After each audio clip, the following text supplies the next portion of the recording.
Welcome back cuties. So today is very exciting day my sister because আজি তাইৰ birthday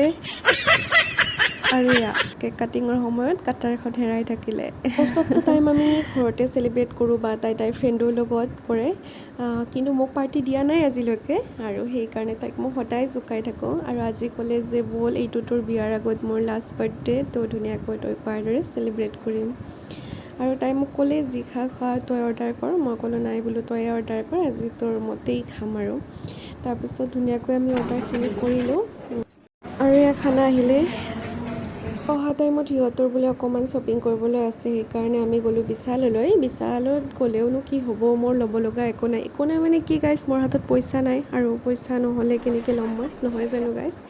এনেই চাবলৈ আহিছোঁ আৰু মই কিন্তু সিহঁতে আৰু মনত পৰিলে আইচক্ৰীম খাবলৈ পাহৰি থাকিলোঁ আইচক্ৰীমটো খাই ল'লোঁ আকৌ তাইলৈ এটা সৰু উপহাৰ আনিছোঁ মোৰ ফালৰ পৰা বাৰ্থডে বুলি আৰু যদিও আমি বাহিৰত গ'লোঁ কিন্তু কেক কাটিং ঘৰতে ফেমিলিৰ লগতে কৰা হ'ল কাটিব সময়ত তাই কাটাৰখন হেৰাই থাকিলে গাইছ কি হ'ব আৰু ফাইনেলি তাই কাটাৰখন পালে happy birthday my dear sister